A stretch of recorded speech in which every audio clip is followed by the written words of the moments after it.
2022년 1월 5일 수요일 새벽 말씀 나눔입니다. 모세가 아론에게 말하였다. 주님께서 이스라엘 자손이 원망하는 소리를 들으셨으니 이스라엘 자손의 온 회중에게 주님 앞으로 가까이 나오라고 일러주십시오. 아론이 이스라엘 자손을 온 회중에게 말할 때에 그들이 광야를 보니 주님의 영광이 구름 속에 나타났다. 주님께서 모세에게 말씀하셨다. 나는 이스라엘 자손이 원망하는 소리를 들었다. 너는 그들에게 너희가 저녁이 되면 고기를 먹고 아침에는 빵을 배불리 먹을 것이다. 그렇게 될 때에 너희는 나 주가 너희의 하나님임을 알게 될 것이다 하고 말하여라. 출애굽기 16장 9절에서 12절 말씀. 샬롬. 하나님의 크신 은혜와 축복이 말씀을 듣고 그 말씀을 붙들고 사시려고 노력하시는 성도님들 여러분들과 함께 하시기를 기도합니다. 오늘 말씀은 출애굽기 16장 1절에서 20절까지의 말씀을 배경으로 말씀을 전해드립니다. 시간 나실 때 오늘 그 말씀을 한번 천천히 묵상해 보시기를 권해드립니다. 우리가 출애굽기를 읽다 보면 이스라엘 민족들의 모습을 통해서 우리라는 그 존재의 실체를 좀 적나라하게 보게 됩니다.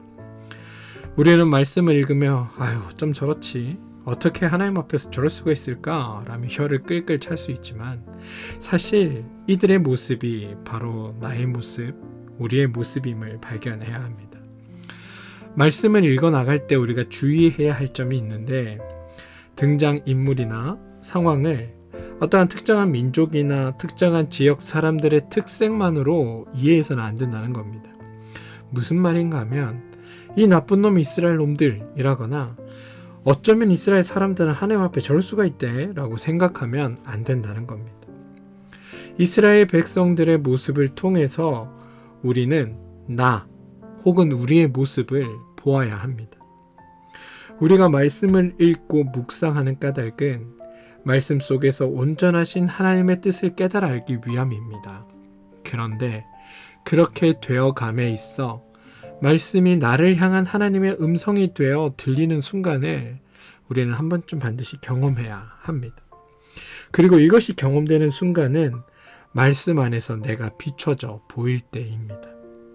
그리고 말씀 안에서 그런 일들이 경험되는 순간은 우리가 말씀을 읽다 갑자기 확 하고 오는 게 아니라 평소에 말씀 속에 다양한 상황 또 다양한 인물들에게 나를 대입해서 나를 투영시켜서 말씀을 우리가 읽고 묵상할 때 그것이 가능합니다. 이것도 일종의 훈련이 필요한 일입니다. 아무튼 오늘 우리는 말씀을 통해서 이스라엘의 문제점, 이스라엘이 잘못한 것을 볼 것이 아니라 이스라엘 사람들이 행했던 그 행함 속에 있는 나의 모습은 없는지, 그 행함 속에 나는 거기에 있지 않은지를 살펴보기를 원합니다. 이스라엘이 애굽에서 살다가 종으로 그리고 노예로 전락되었고 그들은 주어진 노역이 너무 힘들어서 하나님께 힘들어서 부르짖었습니다. 그들이 부르짖을 때 그들의 조상의 하나님께 부르짖은 게 아닙니다.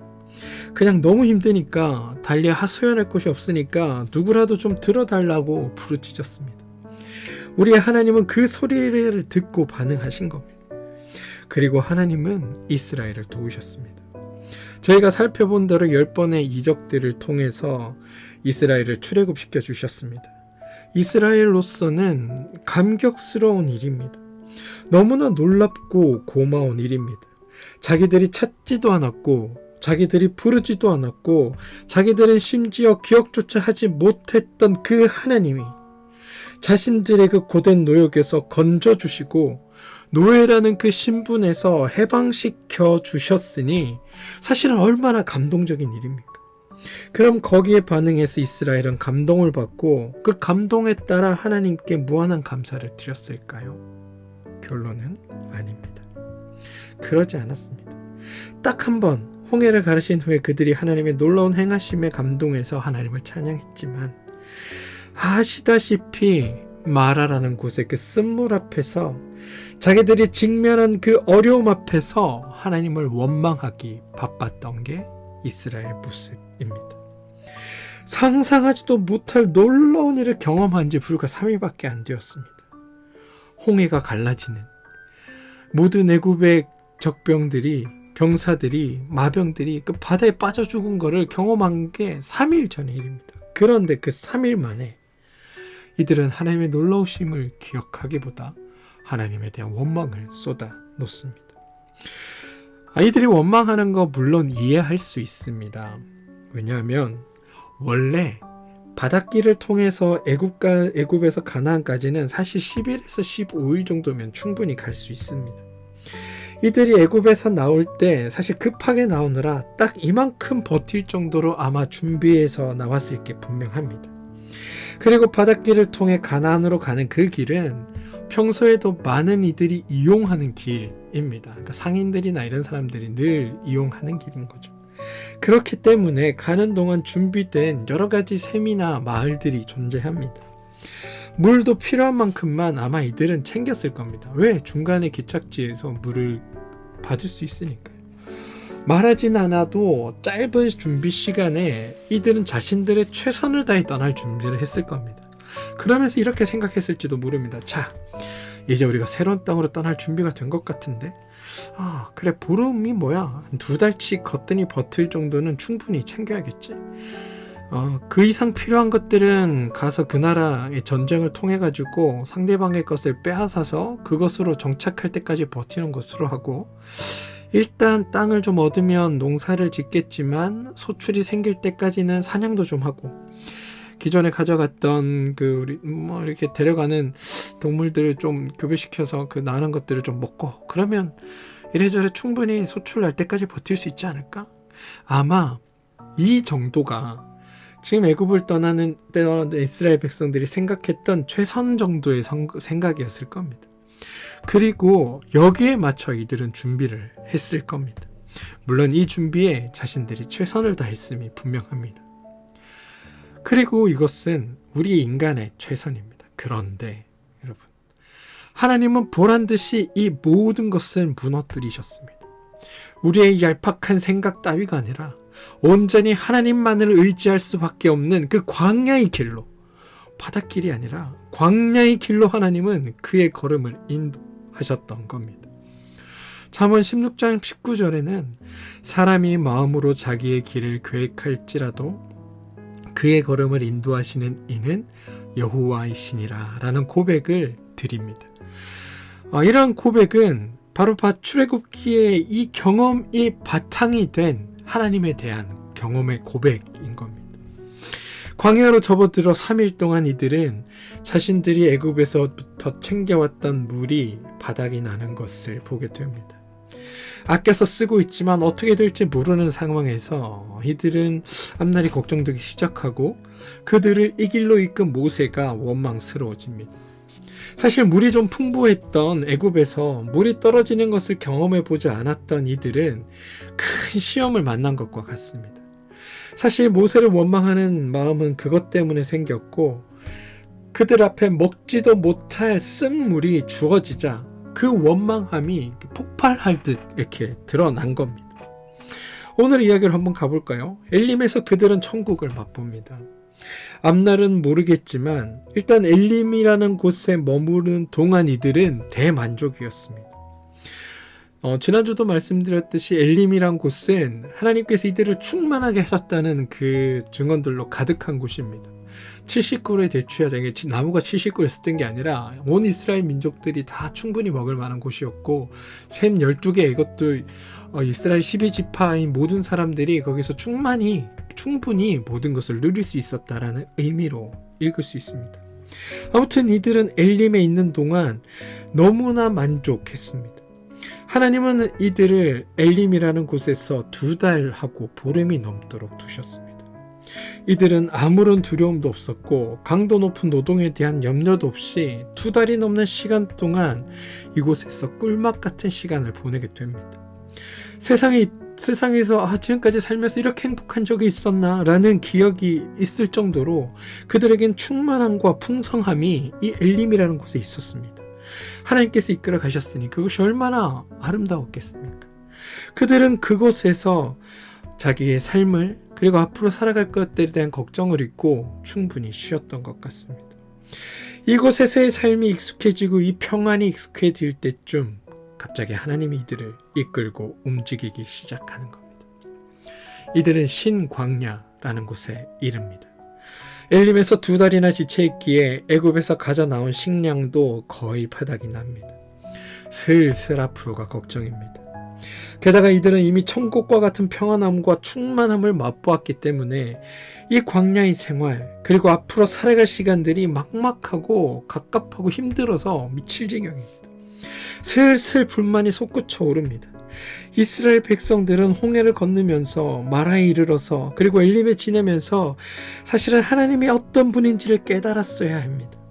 하나님을 알았더라면 단 한 번도 하나님께서 이들에게 무엇을 강조하지도 않으시고 살 길을 내어주시며 선함으로 인도하시는 하나님을 알았더라면, 그분의 뜻을 기억했더라면 이 광야를 지나는 동안 이들은 불안하지도 답답하지도 걱정이 되지도 원망이 솟아나지도 않았을 겁니다.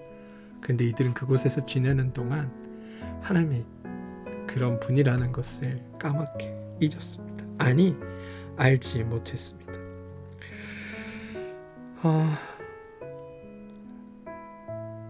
하나님께서 행하시는 일 앞에 원망이 아닌 신뢰를 보냈어야 하는데 이들은 자신들이 처한 문제 앞에 너무나 정직하게 반응합니다. 하나님 행하실 것들에 대한 기대나 소망 없이 어떤 원망을 쏟아놓기 시작한 겁니다. 그런데 여러분, 이 이스라엘의 모습이 사실 우리의 모습 아닙니까?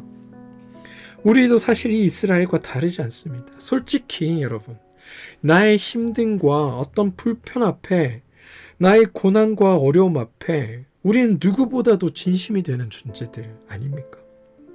말로는 이웃을 위해, 말로는 하나님 나라를 위해 나를 희생한다 어쩐다 하면서도 사실 돈 만 원 내가 누군가로부터 손해볼까 눈에 불을 켜고 달려드는 존재 아닙니까? 어제까지는 아우 좋아요 하다가 조금만 의견이 달라져도, 조금만 내 마음에 들지 않아도 이거 저거 이러네 저러네 하는 존재들이 우리 아닙니까? 아무리 좋은 사람처럼 보인다 해도 사실 어떤 정도의 차이고, 겉으로 그것을 잘 감추는가 그렇지 않은가의 차이지 사실 우리 속마음은 다 마찬가지 아닙니까? 그러다가 또 좋아지면 하하호호 하면서 만나는 존재, 그게 우리네 모습입니다. 그리고 그 모습이 이스라엘 백성들의 모습과 너무 닮아 있는 것 같습니다. 그런데 여러분, 그런 이스라엘 백성을 보시는 하나님의 반응, 그런 우리를 보시는 하나님의 반응이 사실 조금 놀랍습니다. 그들의 불안과 걱정이 묻어있는 하나님을 향한 그 원망 앞에 하나님은 그들을 먹이시겠다고 약속하신다는 겁니다. 사실은 화를 낼 만도 하신데, 사실은 하나님의 역정을 드러낼 만도 하신데 하나님은 참으십니다. 어떻게 너희가 나한테 이럴 수가 있느냐 물으실 만도 하신데 하나님은 그러지 않으셨습니다. 오히려 중간에 서 있던 모세가 난리입니다. 그냥 하나님은 다 들어주십니다.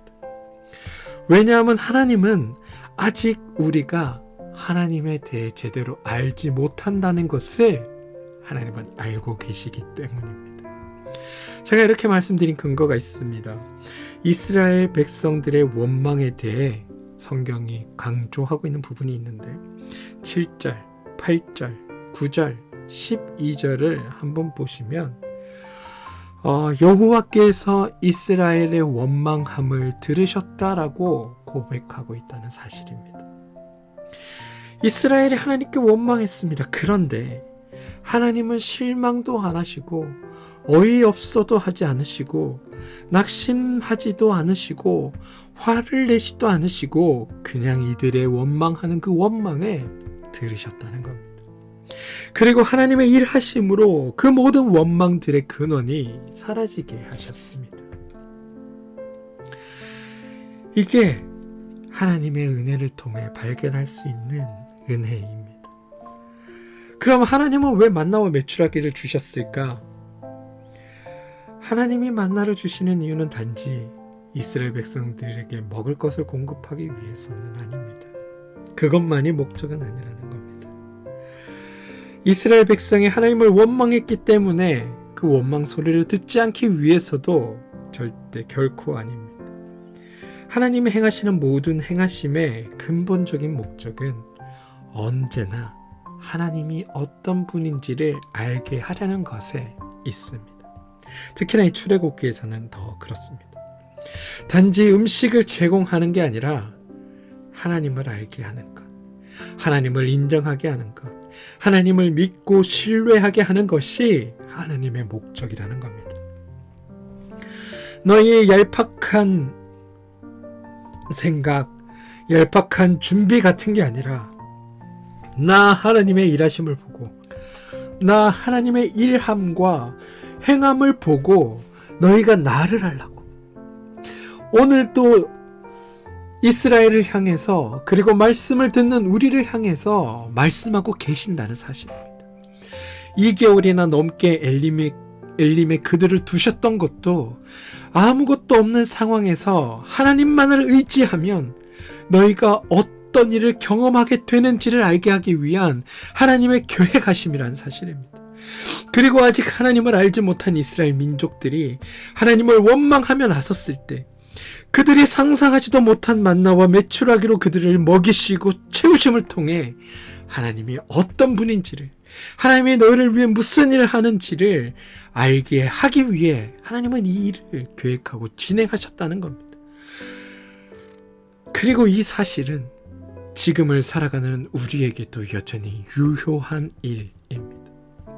사실 우리가 하는 모든 근심과 걱정의 이유들도 큰 틀에서 보면 결국 먹을 것과 마실 것에 대한 해결의 문제들 아닙니까? 그런 우리에게 하나님은 하나님을 의지하며 사는 이상, 하나님만을 신뢰하며 따르는 이상, 하나님을 온전히 믿는 믿음으로 사는 이상 세상의 어떤 근심도 너희를 두려워하게 할 것이 없다고 지금 우리에게 말씀하고 계시다는 사실을 여러분들이 기억해 주시기 바랍니다. 그리고 그 믿음으로 살아주시기를 부탁드립니다. 오늘 말씀에 우리가 또 한 가지 봐야 할 중요한 것이 있습니다. 오늘 만나와 메추라기를 주시며 하나님께서 말씀하신 게 있죠. 바로 먹을 만큼만 거두라 라는 것입니다.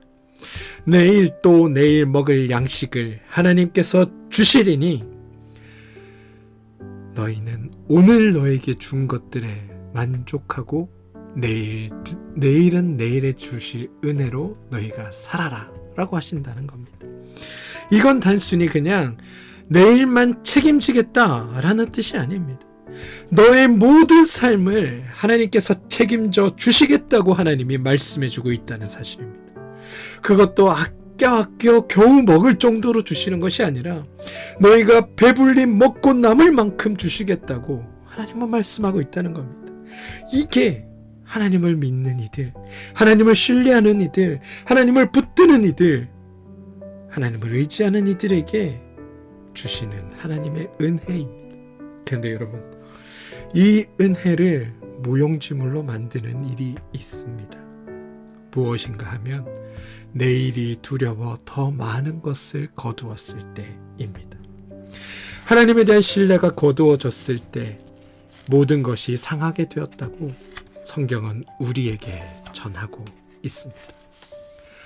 매일매일 새로운 은혜로 우리의 삶을 채우실 하나님을 믿지 못하고 매일매일 새 것으로 우리를 먹이고 충만케 하실 하나님을 신뢰하지 못하고 이 땅의 것들을 쌓아두는 데 관심을 가지고 살아간다면 너희가 관심 가지고 살아가는 그 모든 것, 쌓는 그 모든 것은 다 썩어져 버릴 것이라고 하나님이 이야기하고 계시다는 겁니다. 세상은 지금 우리에게 너희가 가지지 못하면 영원한 패배자가 될 것처럼 우리를 다그칩니다. 타인과 비교하며 자꾸만 더 가져야 한다고 우리에게 요구합니다. 그리고 그 다그침 앞에 자꾸만 작아지는 게 우리들의 모습입니다. 그런데 하나님은 그렇게 말씀하지 않으십니다. 오늘 너에게 충분히 내가 베풀 것이고 너희가 만약 더 많은 것을 갖기 위해 다른 이들을 희생시키고 더 많은 것을 가지기 위해 하나님 만드신 창조 세상을 파괴하고 더 많은 것을 가지기 위해 너희가 속해 있는 그 공동체를 해치는 일을 너희가 한다면 그 모든 것은 썩어질 것이라고 오늘 하나님은 단호하게 우리에게 말씀하고 계시다는 겁니다. 사랑하는 성도 여러분, 하나님의 일하심을 통해 우리는 하나님을 알아가야 합니다. 그리고 하나님의 선한 뜻에 마음을 두어야 합니다. 왜냐하면 그게 우리를 살리실 하나님을 알고 신뢰하기 위함이고 결국 우리를 복되게 하는 방법이기 때문입니다. 하나님을 아는 것이란 하나님께서 벌 주고 심판하는 분이 아니라 그 이전에 우리를 사랑으로 이끄시고 우리를 위해 놀라운 일을 행하시고 하나님을 신뢰할 수 있는 우리가 되도록 하나님이 일하시는 그분을 너희가 알아야 한다라는 게 성경의 고백입니다. 그리고 이 일은 하나님을 믿는 나를 위한 일입니다.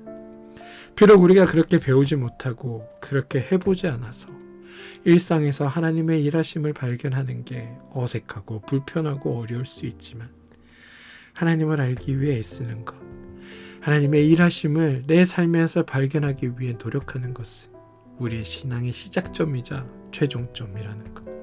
그것을 기억하시고 부디 오늘 하루도 충만한 은혜로 우리를 채우시는 하나님을 믿으시면서 더 많은 것을 갖기보다 주어진 것들에 감사하며 사는 복된 하나님의 사람들이 되어주시기를 주님의 이름으로 축원드립니다.